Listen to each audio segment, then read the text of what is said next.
For the latest in strategic affairs, subscribe to our YouTube channel. Click the bell icon for updates. This summer, the standoff with China in Eastern Ladakh will complete 3 years. If anything, in these 3 years, the Indian decision makers have realized that the Indian Air Force needs to have a decisive edge and a future combat potential to make sure that India remains robust in its response against China. So what are the options for the Indian Air Force to retain that edge, and what are the big ticket acquisitions it is looking for in the fighter jet stream is the topic of this week's Simply Nitin.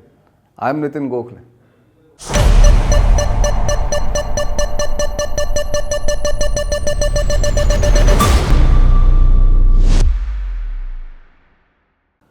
One of the major issues that occupies the mind space of decision makers in air headquarters is how to enhance and even retain the combat edge of the Indian Air Force. Big ticket acquisitions in the fighter jet stream is something that the Air Force is looking for some years now. So why do the decision makers, both at the national security apparatus level and at the air headquarters level, need to take a quick decision on acquiring what I call big ticket items like the fighter jets for the Indian Air Force? They need to do it, and they need to do it now, because rapidly declining strength of India's combat jet fleet is something that everyone must worry about. If you look at the fighter jet strength, it's down to some 30 squadrons as against the desired level of 42 squadrons, which the Air Force has rarely reached. In fact, 39.5 is something that the Air Force had achieved a couple of decades ago, or maybe in the beginning of this century, but that was only briefly. Now, even if 42 squadrons are not achieved immediately, the Air Force needs to enhance the combat jet strength from 30 squadrons to go up to at least 35 by the end of the decade, which is by 2030. The squadron strength, of course, is known to all of you, but those who don't know, each squadron consists of 18 fighter jets, and that way India has 30 squadrons of fighter jets which can be deployed in a conflict situation. So the IAF has been aware of the depleting strength of the fighter jets, which will hit them at the end of the second decade of the century. That means by 2020, they knew that the old MiG-21s and their upgraded versions were going to go out of service. So in 2001, the Indian Air Force had almost decided to buy the Mirage 2000 planes, which have served the Indian Air Force very well, as we saw in the Balakot strike in 2019, and has served the Indian Air Force since the mid-90s. They wanted to buy 126 of the Mirage 2000 planes from France in a G2G, government-to-government contract in the early 2000s, in fact in 2001 to be precise. But somehow that decision never got taken, and it took another 6 years, that is in 2007, the government, and that time the UPA had already come to power in 2004, the tender for procuring 126 jets under what came to be known as the MMRCA deal was issued. The tender was known as MMRCA, that is Medium Multi-Role Combat Aircraft, which the Indian Air Force wanted to procure. Open tender was floated, the requests for proposals were sent out to the major aircraft manufacturers, and responses were received. 6 fighter jets came into contention that time, and after rapid flight evaluation test, field trials in different conditions. Finally, in 2012, the Rafale from Dassault Aviation's stable, the latest fighter from that stable, Mirage 2000 also belonged to Dassault Aviation, and Eurofighter Typhoon, which is a product of a consortium of nations in Europe, were shortlisted after field trials. Losing out were the American planes F-16 and F-18, the Gripen from Saab in Sweden, and the Russian airplane, which was also in contention. So in 2012, when they were shortlisted, now the discussions on the commercial aspects of these planes began. And it took another 2.5-3 years for the realization to dawn that this tender was going nowhere because of the flawed terms of the tender and the way the negotiations were going, where the French company was not willing to partner with HAL, which is the Hindustan Aeronautics Limited, because of the difference in pricing of the labor and several other issues.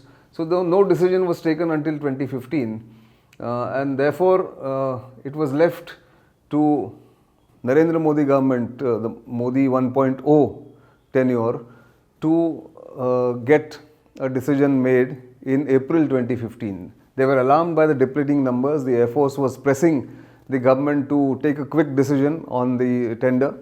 The government under Prime Minister Modi and then Defence Minister Manohar Parrikar decided that the tender is going to take a long process. There are issues with its terms and the way there was a dispute between the local partner, which was HAL and Dassault Aviation. To augment the strength of the Air Force immediately, the Government of India decided to procure 36 Rafale fighter jets off the shelf from France. That, of course, all that decision is well known. It became a political football. It also became a political issue during the 2019 elections, which of course didn't have any effect on the outcome of the 2019 election results. But that's a story that is very well known. But 36 Rafale jets were not enough for the Indian Air Force because the depleting strength was much faster of the aircraft going out of service. Although 83 light combat aircraft Tejas made by HAL, designed in India, were also ordered by the Indian Air Force, although that doesn't meet the requirements as the Air Force has been saying in the numbers that it wants. So the MiGs were retiring faster than the inductions were happening, and Air Force was facing the reduced strength of its squadrons, like I mentioned right at the beginning. It's now down to 30 squadrons. So in 2018, the Modi government 1.0 decided that it needs to again restart a process for procurement of fighter jets.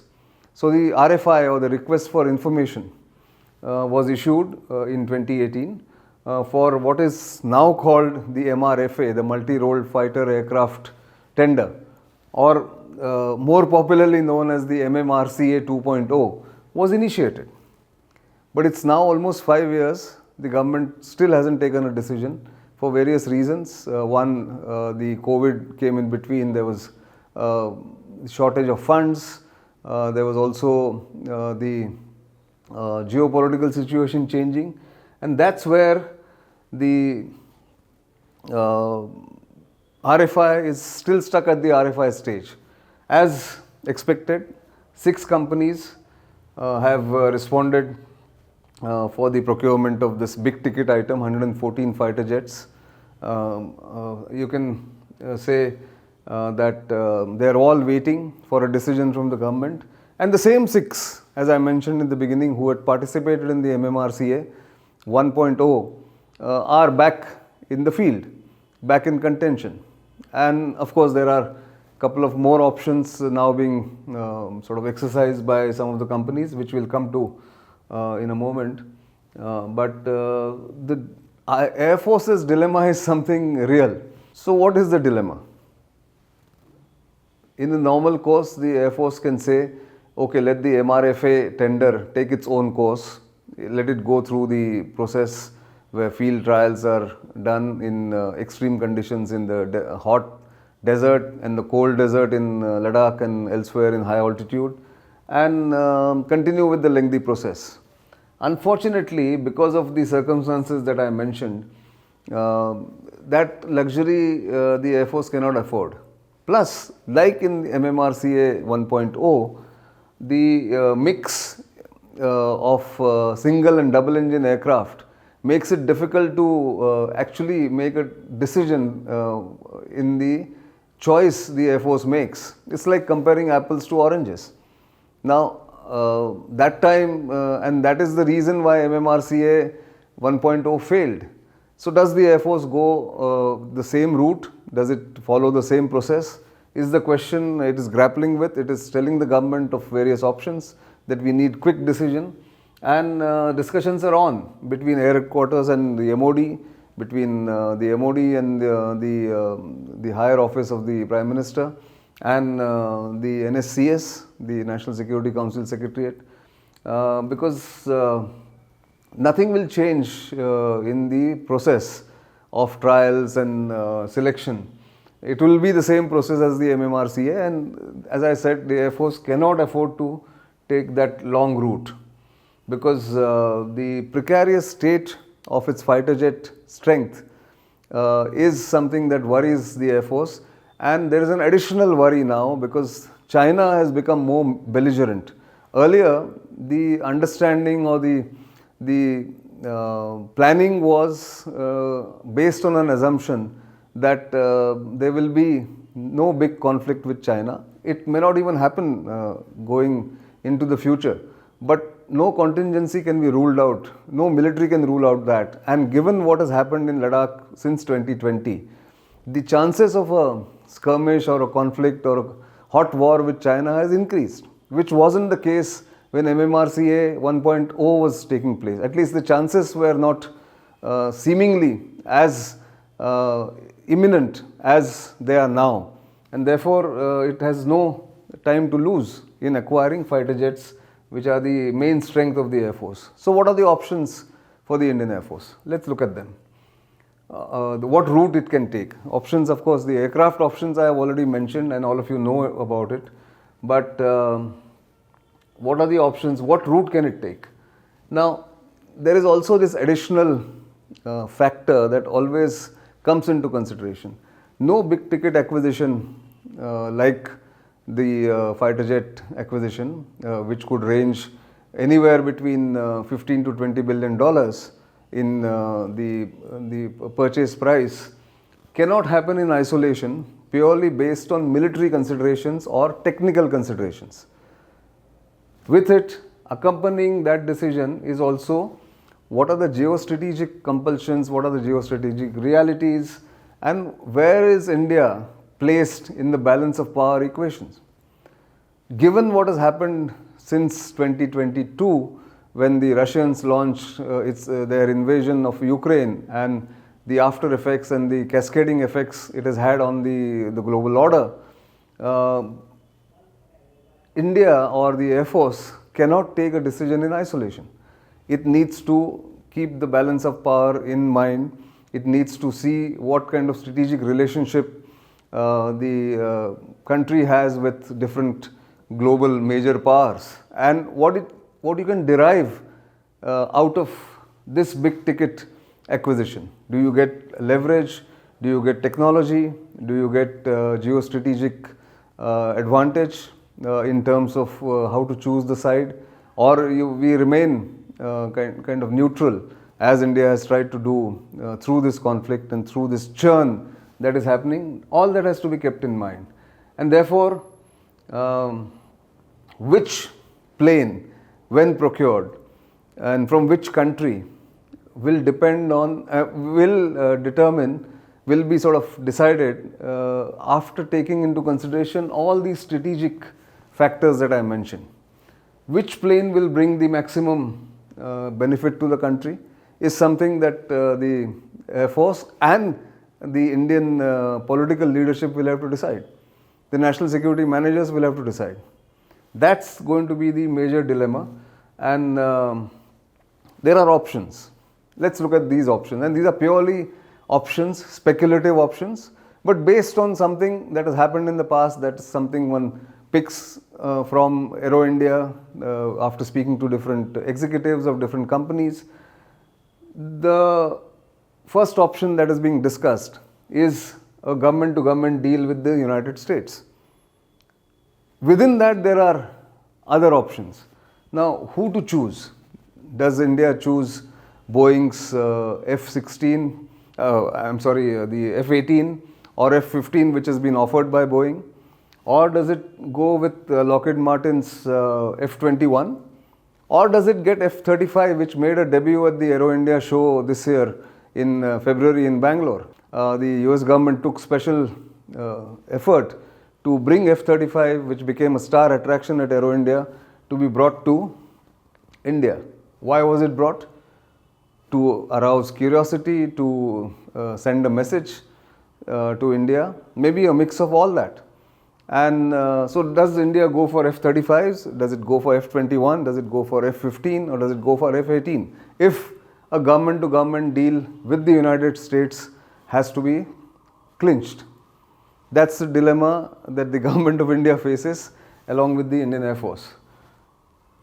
Now there is a downside to it, as critics point out, and well, I'm not sure about whether this one will apply to any government-to-government deal between India and the United States, but if the past is any indication, then people who are critical of this decision or this kind of a possible decision, they say that there will be restrictions on Indian Air Force on how and where to use these planes if they are acquired under the what is called the FMS, the route from the United States, which is the foreign military sales that the United States does, which is a government-to-government deal basically.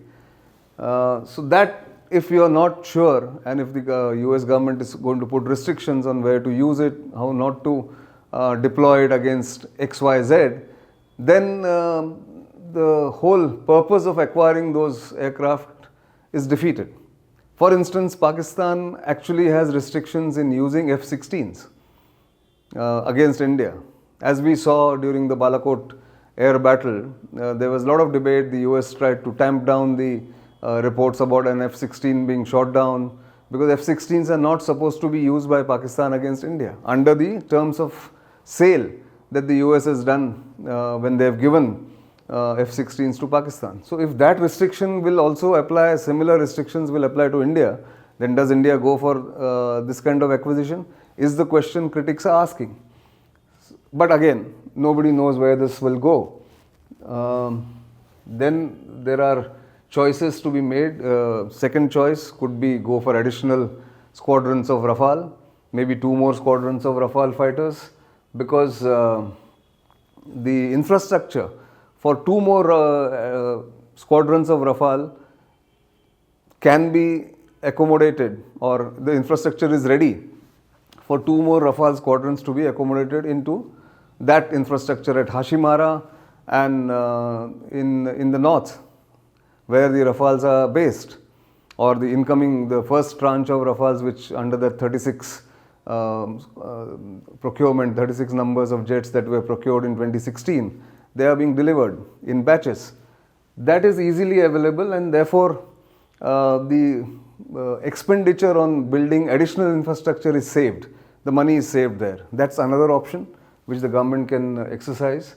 But that is again something they have to derive sort of a larger picture. They have to draw a larger picture, take into consideration what advantage it can derive by procuring Rafale from France, let's say.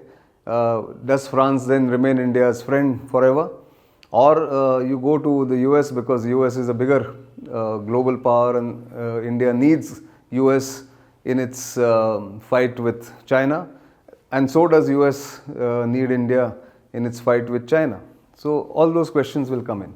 There is, of course, in addition to procuring 114 or 80 fighter jets in a large chunk from a government-to-government deal, there is also this option of sourcing about a dozen odd Sukhoi 30s from Russia, which is under a clause of procurement that India had done. Sukhoi 30 is a double engine behemoth that it is. It has been procured from Russia for years together by India. And therefore, these Sukhoi 30s are available, which may become an additional strength for the Indian Air Force, and maybe another 25 or 30 MiG-29s which are on offer from Russia, which can also be assembled in India, is something that people are speaking about.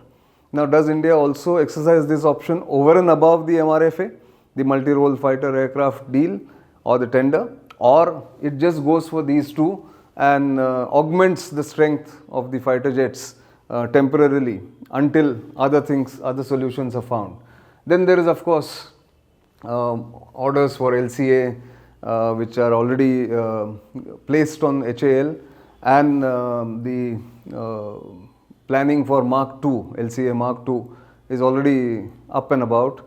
So they can be the supplement going forward over the next decade or so. And then there is, of course, the AMCA, or the Advanced Medium Combat Aircraft, that the ADA, the Aeronautical Development Agency, along with the Indian Air Force, is planning, is designing, and it may take off. So there are associated issues with all this, that for AMCA, what kind of engine, because India still doesn't make jet engines, so where does it source its jet engines from? There has been a conversation between GE Electrics, General Electrics, which makes the GE 414 engines for the jet fighters, can be procured, but the government of US still hasn't given the go-ahead to GE to do that. Or does India go for Safran engines, which are fitted in the Rafales, and then derive an advantage by placing orders for Rafales on France and making sure that Safran engines are manufactured in India, which can then be used for the AMCA, the Advanced Medium Combat Aircraft? Big dilemma, big decisions to be taken, but in my view, a decision must happen this year, given the rapidly deteriorating security situation around India and the fact that India is going into general elections in 2024. Before the country gets into the election mode and this procurement becomes a bone of contention and becomes a political football, Indian Air Force and the Indian government needs to take a quick decision on procuring the fighter jets any which way. The options that I have mentioned have to be taken. That decision must come as early as possible, because without that, the Indian Air Force is likely to lose its edge over the adversaries, which is not something that India must come to such a situation, and we must all pray and also kind of discuss more often that India needs to take this issue more seriously. That's all I had this week. There are issues in procurement of big ticket platforms for the Indian Navy too, which we can perhaps discuss in a separate episode going forward. But for the moment, I'm going to stop here. You know where to reach us. Please send your feedback and comments. We will welcome them. We will also take on board your suggestions. I know some people have suggested in the previous episodes that I must speak about the Khalistan situation or the situation in Punjab, also what's happening in Pakistan. But because these two issues are very fluid, I still haven't made up my mind on what to say. Once I do that, I will come back to you on those two issues, and maybe we'll discuss that in the next few weeks or so. But for the moment, I'm going to stop. Please do keep watching StratNewsGlobal and of course Simply Nitin. Keep your date at 7 p.m. every Saturday with me, Nitin Gokhale. For the time being, it's goodbye.